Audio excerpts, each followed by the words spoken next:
नमस्कार सगळ्यांना, शुभ सकाळ. सकाळची वेळ आहे. सकाळच्या 7 वाजलेल्या आहेत. त्या पाण्यासाठी चूल पेटवलेली आहे. माझी आंघोळ झालेली आहे, सगळ्या पोरांची आंघोळ झाली. ते फक्त आधीच राहिलं एकटा, त्याला पण घेतले आता पाणी आंघोळीला. आता मी किचनमध्ये आले स्वयंपाक करायला. पहिल्यांदा सगळा किचन कट्टा स्वच्छ धुवून घेते आणि मग सुरुवात करते स्वयंपाकाला. रात्री स्वयंपाक झाल्यावर धुलता, तरी पण रात्रभर पाले फिरून गेलेले असते त्या, त्यामुळे धुवून घेते सगळं स्वच्छ. किचन कटाळा सगळा स्वच्छ धुवून घेतला आणि आता पहिल्यांदा भाजी करायला लागली. मी भाजीसाठी पाणी गरम करून घेतले, आमटी करणार आहे. त्याच्यासाठी इथं कोथिंबीर, खोबरं आणि लसूण वाटण करून घेतले. घरातला सगळा भाजीपाला संपलेला आहे, त्यामुळे आज गोळ्याची आमटी करणार आहे. बेसन पीठ मळून घेतले. आता फोडणी देऊन घेते आमटीला आणि आमटी उकळी घ्यायच्या, त्याच्यामध्ये ह्याच्या बारीक बारीक वड्या करून टाकते. आमटीला फोडणी देऊन घेतली. आता आमटी उकळायला लागली. तोपर्यंत इकडे मी बेसन पिठाचा गोळा जे मळून घेतला होता ते चांगलं लाटून बारीक बारीक कट करून घेतलं आहे. आता आमटी चांगली खळखळ उकळायला लागली की त्याच्यामध्ये टाकून घ्यायचं.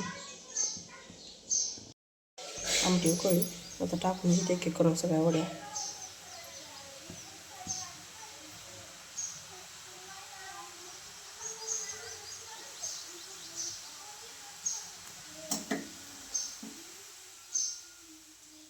गॅस बारीक करून घेतला आहे.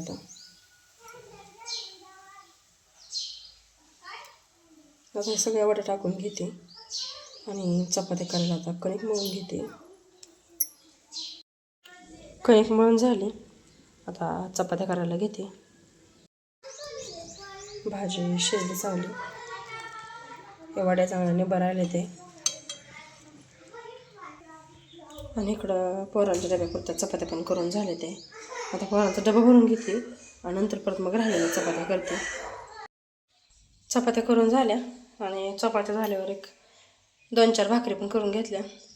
स्वयंपाक करून झाला आहे सगळं. आता स्वयंपाक करून झाला आणि स्वयंपाक झाल्या देवपूजा करून घेतली, देवाला नैवेद्य ठेवला आहे. आता कॅटली घेते, गायची धार काढू लागायची. गायची धार काढली नाही अजून. आज शनिवार, बाल्याला सुट्टी. बाल्याला सकाळ सकाळ जेवण करायला बसला आहे. बाल्याला जेवायला दिले गुळाची आमटी, चपाती, शेंगदाणा दिले तोंड लावायला भाजलेलं. कशी झाली रे बाळा भाजी? खरंच छान झाली का? बरं, जेव मग. आज फोडणीचा भात खायची इच्छा झाली, त्यामुळं मस्त असा फोडणीचा भात केला. जास्त काही सामान नव्हतं ह्याच्यामध्ये टाकायला.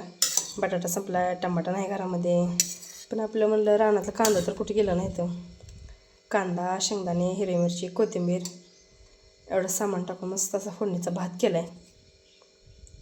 चला आता जेवण करून घ्यायची ती.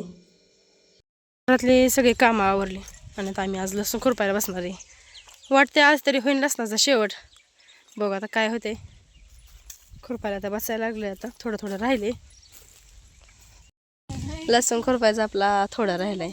उरका नाही खरं तर खुरपायला, कारण आता गिनीगोळाच्या सऱ्या पण गच्च भरलेल्या आहेत आणि लसणाचं पण खुरपावट नाही, हात दुखायला लागले ते. पण आता भाजीसाठी लसूण लागतो त्यामुळे खुरपावं तर लागलं. आता नाही तर गवत काय ह्यातलं कापून पण नेलं असतं शाळांना. हे खरं तर आमच्या भाऊजीमुळे राहिले खुरपायचं, पण भाऊजी काय आता मान्य करू नाहीत. आम्ही खुरपवतो तेव्हा खुरपून दिलं नाही आम्हाला, माळावरच्या कामाला नेलं. आणि आता एवढं जड जायला लागलं खुरपायला की उरकं नाही. आता खुरपून तहान लागली. आता इथं पाणी प्यायला मोटर चालू आहे. कॉकला पाणी येते, पाणी पिऊन येऊ. त्याच्या आधी तुम्हाला आपला गहू दाखवते. एकदम छान दिसते गहू, एकदम वाटा बसल्याने दिसतंय सगळा एकसारखा. आणि लोंब्या पडल्या त्या चांगल्या लांबलचक,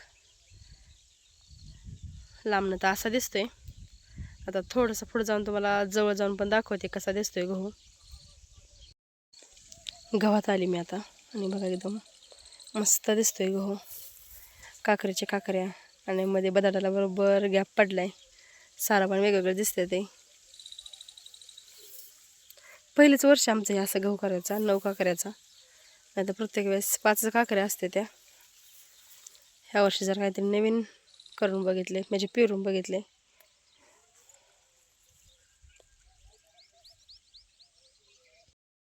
पावणे 6 वाजले त्या. दिवस हळूहळू मावळायला चाललाय आणि आम्ही पण आता खुरपायचं थांबवले. लसूण सगळा खुरपून झाला आहे आपला. लसूण खुरपून झाल्यावर आम्ही गिनीगोलाच्या जिममध्ये 2 सर राहिले होते खुरपायचे, त्याला बसलो होतो. गवत भरपूर निघले.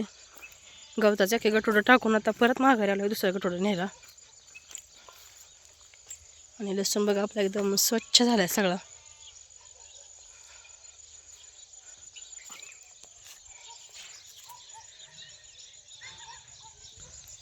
ह्या 2 सऱ्यामध्येच खुरपायच्या राहिल्या होत्या, त्याला बसलो होतो. ते पण लांब नाहीत ना खुरपत नेले ते. चला राहिलेलं तर गवत घेऊन घरी जाऊ. रानातनं घरी आल्या पहिल्या शेळ्यांच्या वैरण पाणी बघितली. का उचलले त्याला तुला सोड खाली. 6:15 वाजलेले त्या. आता संध्याकाळच्या चहाचा टाईम झाला आहे. चहा ठेवला आहे आता पहिल्यांदा चहा पिऊन घेते आणि चहा पिऊन मग परत बाकीचं राहिलेलं काम करते बाहेरचं गरमचं. बाहेरचं सगळं कामावरून मी किचनमध्ये आली आता स्वयंपाक करायला. इकडं ताईंनी कणिक मळून घेतली, त्यांच्या चालू आहेत चपात्या करायला. आणि मी आत्ताच भाजीला फोडणी दिली. भाजी केली आज कांद्याची आमटी, म्हणजेच कांदवली. मीठ टाकायचं राहिले ह्यात, मीठ टाकते आता. आणि आता परत चहा ठेवला आहे. आमच्या सगळ्यांचा चहा झाला आहे मगाशी. पण आता मामा आले तर वारीवरनं. मामाने शनिवार सोडला आहे वाटेतच कुठेतरी, त्यामुळे आता त्यांना ठेवला चहा. नेऊन देते आता चहा.